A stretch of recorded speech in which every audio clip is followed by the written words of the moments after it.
नमस्कार, मी doctor Dhananjay Deshpande, global cyber crime helpline national award winner, digital hero of the year national award winner आणि head of the department cyber awareness foundation Maharashtra राज्य. आज एक नवीन cyber फ्रॉडचा सापळा कसा असतो तो सांगण्यासाठी आलेलो आहे. होतं असं की आता शहरांमध्ये सगळीकडे बहुतेक ठिकाणी सीसीटीव्ही बसवण्यात आलेले आहेत प्रशासनाकडनं, की जेणेकरून कुणी सिग्नल तोडू नये, कुणी क्रॉस चेकिंग करून, कुणी झेब्रा क्रॉसिंग ओव्हर करू नये, कुणी रॉंग साईड जाऊ नये वगैरे वगैरे. आणि जर गेला तर ते कॅमेरा तुम्हाला पकडतो, कारण त्याची कंट्रोल रूम असते पोलीस डिपार्टमेंटकडे, आणि कॅमेरा ते पकडतो, फोटो काढला जातो तुमचा आणि तुम्हाला चलन येतं. ही रुटीन पद्धत आहे. अनेकांना आलं पण असेल, लोकांनी पैसे भरले पण असतील. पण ह्याच गोष्टीचा फायदा घेऊन सायबर भामट्यांनी नवीन फ्रॉड रचलेला आहे. होतं असं की तुम्हाला पण असं एखादं व्हॉट्सअपला किंवा मेसेज येतो तुम्हाला, त्याचं नाव नीट लक्षात ठेवा, ट्रॅफिक चलान @500 rupees.apk अशा नावाची फाईल येते.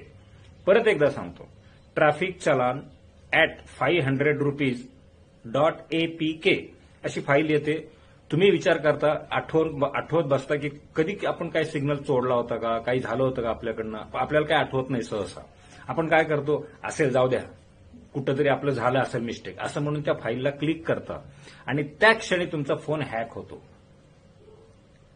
कारण त्या एपीके फाईलमध्येच इनबिल्ट व्हायरस मालवेअर टाईपचा असतो, जो तुमचा फोनचा ऍक्सेस भामट्याला देऊन टाकतो. आता तो भामट्याकडे गेल्यामुळे काय होतं की तुमच्या कॉल लिस्टमध्ये जी कॉन्टॅक्टमध्ये लोक आहेत त्या लोकांना तोच मेसेज तुमच्या खांद्यावरून तो पाठवतो भामटा, आणि त्या सगळ्या लोकांचे फोन हॅक होत जातात. कारण त्यातले पण अनेक जण विचारही करत नाहीत. त्यांना असं वाटतं की आपल्याकडनं काहीतरी झालं असेल मिस्टेक, म्हणून आलंय आपल्याला चलन, म्हणून ते पैसे भरण्यासाठी म्हणून ते क्लिक करतात आणि त्यांचे फोन हॅक होत जातात. आता हॅक झाल्यावर नुकसान काय होतं हे काय वेगळं सांगायला नको, नेहमी सांगतोय, परत एकदा सांगतो. तुमचा फोन हॅक होणं म्हणजे तुमची फोटो गॅलरी, तुमची कॉन्टॅक्ट लिस्ट, तुमचे मेसेजेस, तुमचं बँक डिटेल, तुमच्या मोबाईलमध्ये जे जे महत्वाचं आहे ते सगळं भामट्यांच्या हातात जातं. आता फॉर एक्झाम्पल, गॅलरीतले फोटो जर त्याच्या ताब्यात गेले तर यू कॅन इमॅजिन किती मोठा धोका आहे.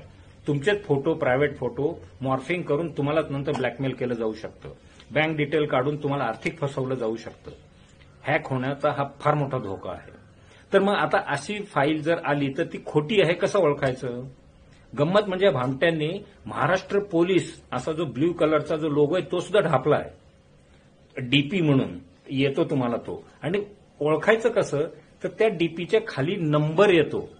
नंबर जर आला तर ते 100% समजायचं की तो फ्रॉड आहे.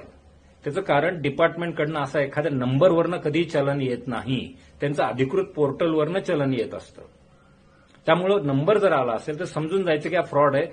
आणि विशेषतः दुसरी हिंट म्हणजे एपीके असेल फाईलच्या शेवटी एक्सटेन्शन, तर शक्यतो त्या फाईलच्या वाट्याला जायचं नाही, कारण तुम्ही धोक्यात येऊ शकता. फार तर असं जर काही मेसेज आला तर जवळच्या पोलीस चौकीत जा, सरळ तिथल्या ट्रॅफिक हवालदाराला भेटा, त्याला तो मेसेज दाखवा आणि म्हणा की माझा गाडी नंबर अमुक अमुक आहे, तर माझ्या नावावर काही चलन फाडलंय का. त्यांच्याकडे हिस्ट्री असते. ते लगेच सांगेल की नाही, असं काही नाहीये तुमचं. तुमचा धोका टळेल. पोलीस तुमच्या मदतीसाठी असतात, लुटण्यासाठी नाही. त्याचं कारण हेच आहे की तुमच्या अज्ञानाचा फायदा घेऊन सायबर भामटे तुम्हाला लुटतायत पोलिसाचं नाव घेऊन. फरक समजून घ्या आणि सावध राहा.